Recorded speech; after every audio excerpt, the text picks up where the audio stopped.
Doctor ortho Ayurvedic oil and capsule, अब दर्द भी घुटने टेकेगा। केसरिया में हुआ बंगाल, श्याम प्रसाद मुखर्जी की जन्मभूमि बंगाल में पहली बार खिला कमल। 4 मई दीदी गई सच साबित हुई पीएम मोदी की भविष्यवाणी। असम में बीजेपी की हैट्रिक, असम के बागान में फिर खिला कमल। प्रचंड बहुमत के साथ हेमंत बिस्वा शर्मा की सत्ता में वापसी। 23,000 वोटों से हारे कांग्रेस नेता गौरव गोगोई। दक्षिण के चुनावी जंग में तमिलनाडु में टीवीके का विजय तिलक, सबसे बड़ी पार्टी बनकर उभरी टीवीके। डीएमके नेता और तमिलनाडु के सीएम स्टालिन चुनाव हारे। केरल में 10 साल बाद कांग्रेस की वापसी, तो वहीं पुडुचेरी में फिर खिला कमल। सीएम सोरेन ने पीएम मोदी को लिखा पत्र, सरना धर्म के लिए अलग कोड की फिर उठाई मांग। कहा स्वतंत्र भारत में नहीं मिल सकी अलग पहचान।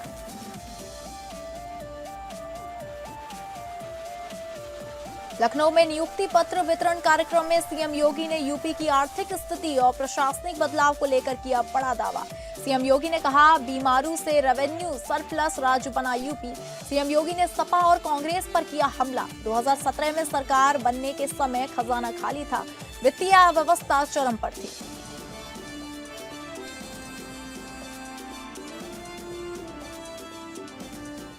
नमस्कार, आप सभी का स्वागत है और मैं हूं आपके साथ अंकिता सिंह। बुलेटिन की शुरुआत करेंगे पश्चिम बंगाल चुनाव के नतीजों को लेकर, जहां बंगाल में आज बीजेपी ने इतिहास रच दिया है। विधानसभा चुनाव में बीजेपी ने बम्पर जीत हासिल की है। जनसंघ के संस्थापक श्याम प्रसाद मुखर्जी की जन्मभूमि पश्चिम बंगाल में 75 साल के बाद पहली बार कमल खिला है। मुखर्जी के विचारों के आधार पर ही बीजेपी की नींव रखी गई। पश्चिम बंगाल की सियासत ने एक नया इतिहास लिखा है। हुगली की लहरों से लेकर दार्जिलिंग की पहाड़ियों तक जय श्री राम के नारे गूंज रहे हैं, जो बता रहे हैं कि बंगाल की सियासी मिजाज में बदलाव आ चुका है। इस दिन का इंतजार कई दशकों से बीजेपी के नेता और कार्यकर्ता कर रहे हैं। आज सुबह 8 बजे से 5 राज्यों में चुनाव की गिनती शुरू हुई। बंगाल, असम, तमिलनाडु, केरल और पुडुचेरी में चुनाव की गिनती शुरू हुई। बंगाल चुनाव में प्रधानमंत्री की बात सच साबित हुई, जहां उन्होंने कहा था कि 4 मई दीदी गई। पश्चिम बंगाल के इतिहास में पहली बार बीजेपी पूर्ण बहुमत के साथ सरकार बनाने जा रही है।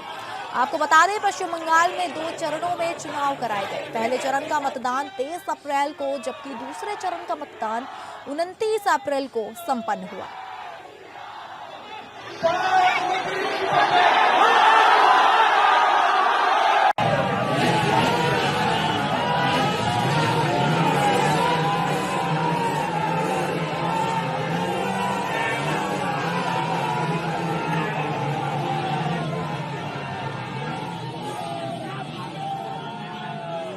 पूरे बंगाल के जो वोटर हैं सभी को बहुत बहुत बधाई, क्योंकि ये लड़ाई आम जनता के साथ तृणमूल कांग्रेस का था। बीजेपी तो सिर्फ आगे एक सिंबल था। और नरेंद्र मोदी जी के ऊपर भरोसा रखने के लिए सभी को बधाई, और सभी को बधाई इस भारी बहुमत जो हम लोगों ने लाया है। उत्तर कलकत्ता में भी बहुत सारे सीट निकल रहे हैं। पहली बार कलकत्ता में भी कमल खिल रहा है। ये एक रिवॉल्यूशन है और ये पीपल्स मैंडेट है, जिसको कोई नहीं ठुकरा सकता। और सभी को बहुत बहुत धन्यवाद हम लोगों के ऊपर भरोसा रखने के लिए। जनता ने जीता है, जनता ने जीता है। लोगों ने धूप में बारिश में खड़ा होकर वोटिंग की है और भाजपा को जिता कर लाया है। उनका इच्छा को हम पूरा करेंगे। असम विधानसभा चुनाव में भाजपा बड़े बहुमत के साथ फिर राज्य में सरकार बना रही है। भाजपा मुख्यालय में भाजपा के हैट्रिक का कार्यकर्ताओं ने जश्न मनाया। हेमंत बिस्वा शर्मा के बड़े बहुमत के साथ सत्ता में वापसी कर रहे हैं। वहीं जोरहाट सीट से गौरव गोगोई चुनाव हार गए हैं। असम के सभी 126 विधानसभा सीटें के परिणाम आ चुके हैं। जोरहाट विधानसभा से चुनाव लड़ रहे असम कांग्रेस प्रमुख गौरव गोगोई बीजेपी उम्मीदवार हितेश नाथ गोस्वामी से 23,182 सीटों वोटों के अंतर से चुनाव हार गए हैं। असम विधानसभा चुनाव 2026 में केंद्रीय मंत्री सर्बानंद सोनोवाल ने कहा कि लोगों को न्याय मिला, इसलिए वे खुश थे और उन्हें लगता है कि अगर बीजेपी सरकार बनी रहती है तो और भी ज्यादा विकास होगा। असम बीजेपी के अध्यक्ष दिलीप सैकैया ने कहा कि मैं असम और बंगाल की जनता का धन्यवाद करता हूं। यह एक ऐतिहासिक जनादेश है। मैं पीएम मोदी और असम के मुख्यमंत्री हेमंत बिस्वा शर्मा पर उन्होंने जो भरोसा दिखाया है उसके लिए उनका धन्यवाद करता हूं। This victory is a victory of people of Assam. It's victory of the visionary leadership of Pradhan Mantri Narendra Modi ji, Amit Shah ji, Nitin Navid ji, and our State President Dilip Saikia, Honorable Chief Minister Dr. Himanta Biswa Sarma. Their leadership's victory, because you see, Assam has witnessed unprecedented, remarkable development. It's unprecedented. So people voted for development. বিপুল সংখ্যক মই যোৱাকালিও আপোনাক মই পাইছিলোঁ। মই বিপুল সংখ্যক ভোটত মই জয়যুক্ত হ'ম বুলি মই যেতিয়া মই দলে টিকেট দিছিলে মই তেতিয়াই মই ভাবিছিলোঁ, কিন্তু মই প্ৰকাশ কৰা নাছিলোঁ। গতিকে মই এই জয়, এই ৰাইজৰ জয়, দলৰ কাৰ্যকৰ্তাৰ জয়, ডক্টৰ হিমন্ত বিশ্ব শৰ্মাৰ জয় আৰু আমাৰ সাংসদ तमिलनाडु, केरलम और पुडुचेरी विधानसभा सीटों के चुनाव परिणाम आ गए हैं। तमिलनाडु में बड़ा उलटफेर दिख रहा है। तमिलनाडु में बड़े उलटफेर में कम स्टालिन खुद अपना चुनाव हार गए हैं। 2 साल पहले बनी एक्टर विजय की पार्टी टीवीके नंबर 1 हो गई है। एक्टर विजय के पिता चंद्रशेखर ने कहा कि विजय कांग्रेस के साथ गठबंधन कर सकते हैं। इधर केरलम में 10 साल बाद यूडीएफ सरकार की वापसी हो गई है। यूडीएफ में कांग्रेस, मुस्लिम लीग और केरल कांग्रेस के गुट शामिल हैं। पुडुचेरी में फिर से सत्ता वापसी की है।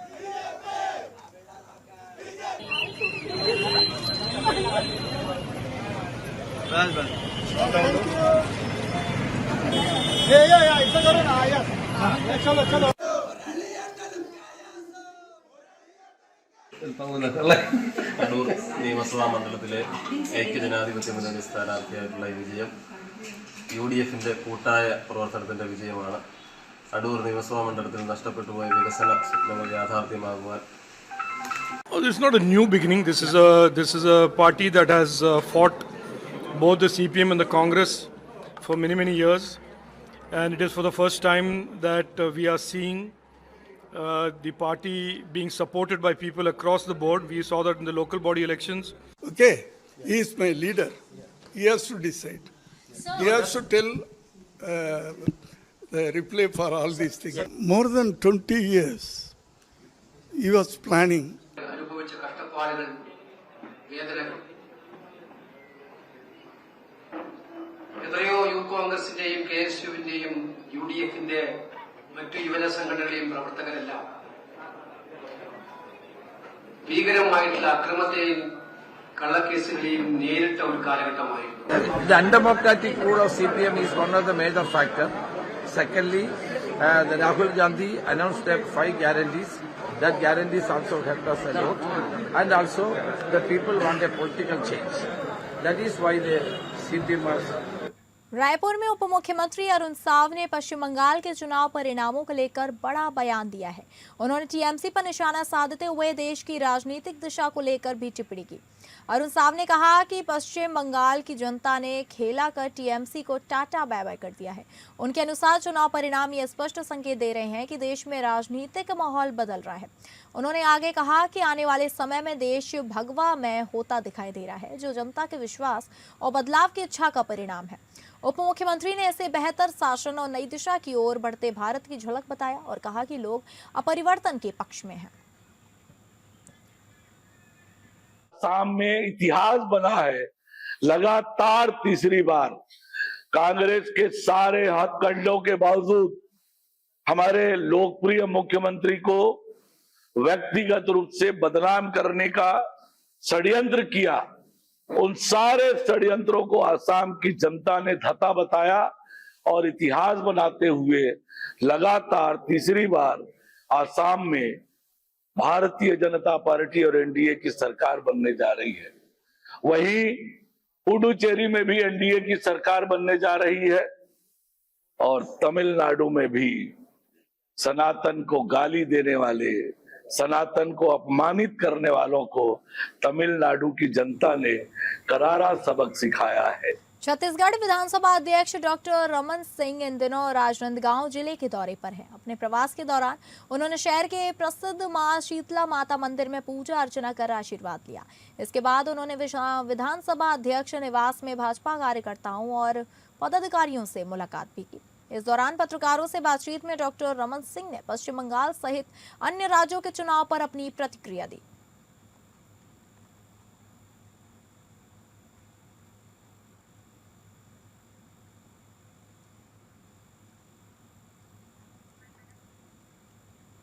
जहां झारखंड के मुख्यमंत्री हेमंत सोरेन ने आगामी जनगणना 2027 को लेकर एक बड़ी मांग की है।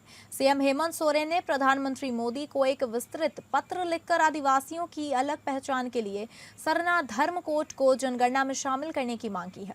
इस पत्र की प्रतियां राष्ट्रपति द्रौपदी मुर्मू और राज्यपाल संतोष गंगवार को भी भेजी गई है। हेमंत सोरेन ने पत्र में उल्लेख किया कि जनगणना के दूसरे चरण में व्यक्तिगत आंकड़ों के साथ धर्म से संबंधित जानकारी भी दर्ज की जाएगी। इसी संदर्भ में उन्होंने आदिवासी समाज के सरना धर्म के लिए अलग कोड देने की मांग दोहराई।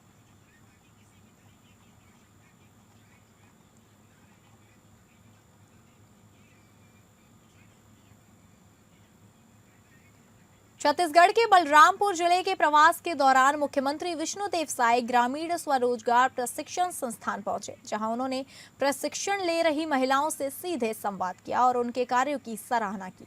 यह कोई औपचारिक कार्यक्रम नहीं बल्कि एक ऐसा क्षण था जहां आत्मनिर्भरता की कहानियां सामने थी। संस्थान में पहुंचते ही मुख्यमंत्री ने सभी को जय बिहान कहकर संबोधित किया, जिससे पूरे वातावरण में उत्साह और ऊर्जा का संचार हो गया।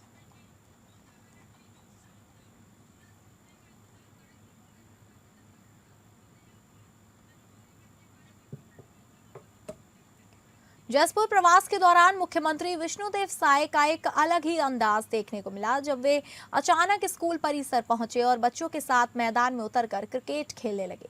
जसपुर जिले के ग्राम भैंसा मुंडा में शासकीय प्राथमिक शाला चंदागढ़ के परिसर में मुख्यमंत्री साय ने बच्चों के साथ क्रिकेट खेलकर उनका उत्साह बढ़ाया। मुख्यमंत्री को अपने बीच खेलता देख बच्चों की खुशी दोगुनी हो गई और पूरा माहौल उत्साह से भर गया।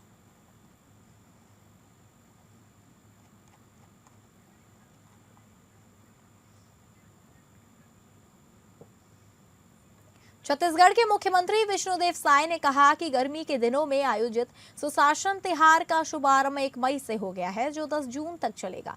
इस दौरान प्रदेश भर में समाधान शिविर लगाकर जनता की समस्याओं का त्वरित निराकरण किया जाएगा। मुख्यमंत्री साय ने बताया कि सुशासन त्योहार के तहत 40 दिनों तक ग्रामीण और शहरी क्षेत्रों में विशेष समाधान शिविर आयोजित किए जाएंगे।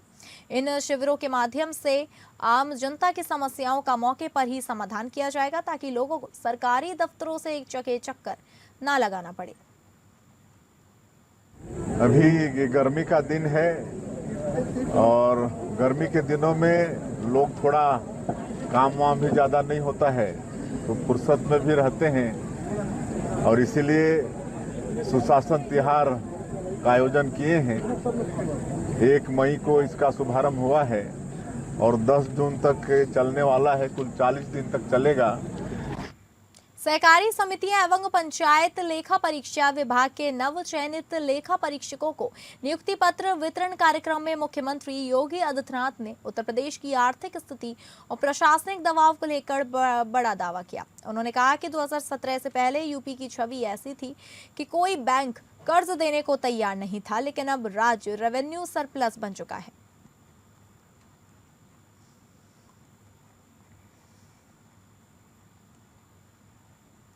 वित्तीय अनुशासनहीनता और कुप्रबंधन का इससे ज्यादा विभत्स दृश्य क्या होगा?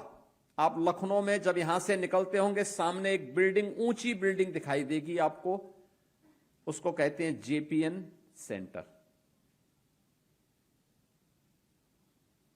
इमरजेंसी के खिलाफ जिस महापुरुष ने शंखनाद करके भारत के लोकतंत्र की बहाली के लिए अपना योगदान दिया था, ऐसे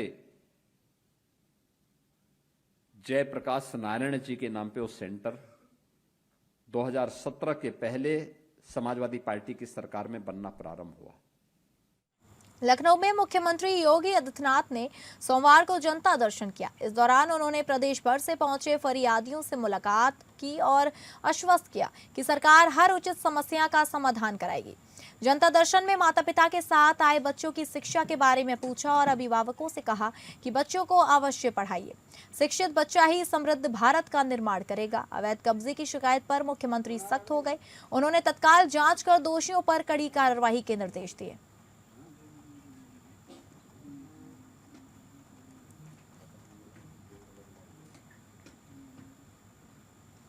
उत्तर प्रदेश के उप मुख्यमंत्री केशव प्रसाद मौर्य ने अपने दिल्ली प्रवास के दौरान भारतीय जनता पार्टी के केंद्रीय कार्यालय में पार्टी के शीर्ष नेतृत्व और वरिष्ठ पदाधिकारियों से महत्वपूर्ण शिष्टाचार भेंट की। इस दौरान उन्होंने संगठन की मजबूती और उत्तर प्रदेश के विकास से जुड़े विभिन्न विषयों पर विस्तार से चर्चा की। बीजेपी राष्ट्रीय अध्यक्ष नितिन नवीन से उप मुख्यमंत्री ने भेंट कर उन्हें उत्तर प्रदेश की वर्तमान राजनीतिक स्थिति और सरकार द्वारा चलाई जा रही जन कल्याणकारी योजनाओं की प्रगति से अवगत कराया।